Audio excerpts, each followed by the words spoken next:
पीड़ा के दर्द को हम सब ने सुना है, कुछ महसूस भी किया होगा। यहाँ के बाद गवर्नमेंट डिग्री कॉलेज में भी कार्यक्रम है, तो विस्तार से मैं वहीं बताऊंगा, लेकिन दो तीन बातें मैं कहना चाहता हूँ। आज से तकरीबन 2024 में कुछ ऐसे परिवारों से मैं राजभवन श्रीनगर में मिला था। सेफ यूथ से फ्यूचर फाउंडेशन के साथियों ने ऐसे 100-125 फैमिलीज को श्रीनगर बुलाया था। प्रारंभिक बातचीत में मुझे ये समझ में आया कि किसी एक व्यक्ति को आतंकवादियों ने शिकार बनाया, उनकी जान चली गई। उसके परिजनों में से किसी एक को सरकारी नौकरी मिल गई, बाकी जो बच्चे थे और बाकी उनकी पत्नी या बाकी लोग, जिसको नौकरी मिली उसकी शादी हो गई, वो अपने बीवी बच्चों के साथ अलग हो गया, बाकी बच्चों को बड़ी कठिनाई है। तो मैं सोच रहा था कैसे इन लोगों की मदद की जाए। इस पर चर्चा भी हुई, कुछ लोगों से बात भी हुई कि इनके रिहेबिलिटेशन के लिए क्या किया जाए। एक योजना बनी थी, देश के विभिन्न हिस्सों में काम करने वाली सामाजिक संस्थाओं से एक आग्रह किया गया था और ये सोचा गया था कि डिस्ट्रिक्ट वाइज ऐसे फैमिलीज के रिहेबिलिटेशन का एक प्लान बनाकर उसे मुकम्मल किया जाएगा।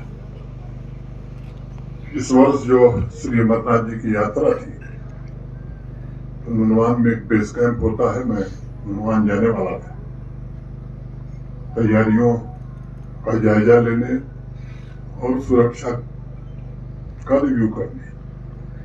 तो इन सेव यूथ से फाउंडेशन के साथियों ने मुझसे कहा कि आप जब पहलगांव जा रहे हैं तो अनंतनाग में साउथ कश्मीर की कुछ फैमिलीज से मिल लीजिए जो टेरर विक्टिम फैमिलीज है। तो इसी तरह का कार्यक्रम था जैसे आज आपके बीच बैठे हैं। साउथ कश्मीर के परिजन आए थे जो आतंकवाद से पीड़ित थे। उसमें 3-4 लोग, जैसे यहाँ आप 4 लोगों ने अपनी बात रखी। एक बच्ची खड़ी हुई, उसने बताया कि मेरे पिता को आतंकवादियों ने मार दिया, मैं बहुत छोटी थी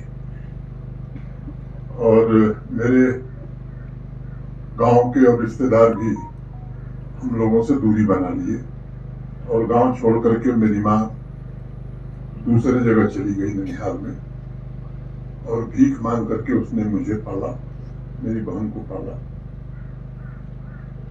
एक दूसरा व्यक्ति खड़ा हुआ, उसने कहा कि साहब मेरे वालिद को मार भी दिया और हमारा मकान और हमारी जमीन भी रख दी। 4 बातें हम लोगों ने तय की। एक, कि जो लोग भी टेरर विक्टिम हैं, जिनको आतंकवादियों ने शहीद किया, उनके परिजनों में एक को सरकारी नौकरी दी जाएगी। जो भी रिलैक्सेशन देना होगा वो दे करके दिया जाएगा। दूसरा, अगर एफआईआर नहीं हुई है तो एफआईआर करा के दोषियों को दंडित कराने का प्रयास किया जाएगा। यद्यपि मामले बड़े पुराने हो गए, साक्ष्य जुटाना पुलिस के लिए भी कठिन काम होगा। तीसरा, अगर प्रॉपर्टी जब्त कर आतंकवादियों ने ली है तो उसे मुक्त करा करके परिजनों को वापस करा दी जाएगी।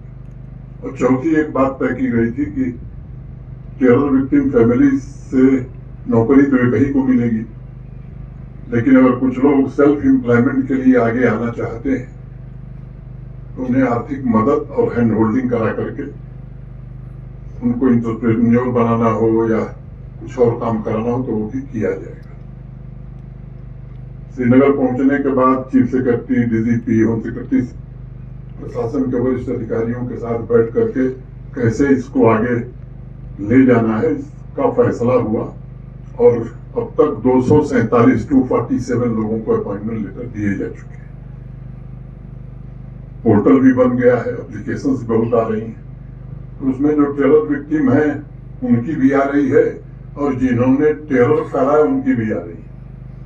तो ये मैं यहाँ जोर देकर के कहना चाहता हूँ कि टेरर विक्टिम कोई भी नहीं छूटेगा जिसको सरकारी नौकरी न मिले या जिसकी मदद न हो। लेकिन जिन्होंने टेरर फैलाया उनको मैं नहीं समझता हूँ कि किसी मदद की दरकार है, जिन्होंने बेगुनाह लोगों की जान ली है। एक समय था जब उन्होंने यहाँ फायदा उठा करके बहुत सारे लाभ लिए हैं।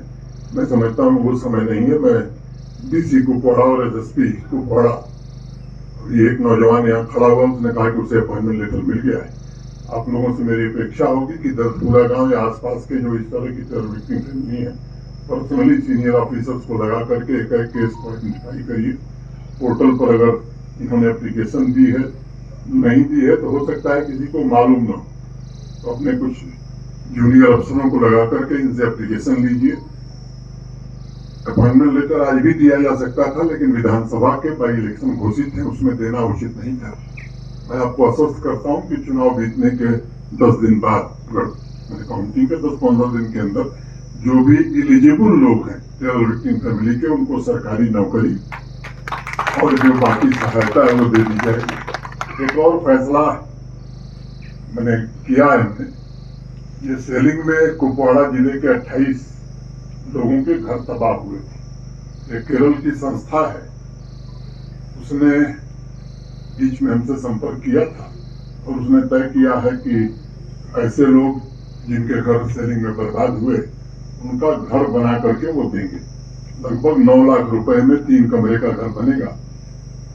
तो ये सुविधा टेरर विक्टिम फैमिली को भी, जिनके पास अपनी जमीन होगी, उनकी सूची बना करके उनके घर भी बनवा दिए जाएंगे, ताकि वो समाज को रह सके। इससे ज्यादा मुझे कुछ कहने की जरूरत नहीं है। मैं आप लोगों का शुक्रगुजार हूँ और खुद शर्मिंदा हूँ कि मुझे 5 साल के बाद ये बात पता लगी, 4.5 साल बाद, कि ऐसा गांव भी है जहाँ इस तरह से पीड़ित लोग रहते हैं।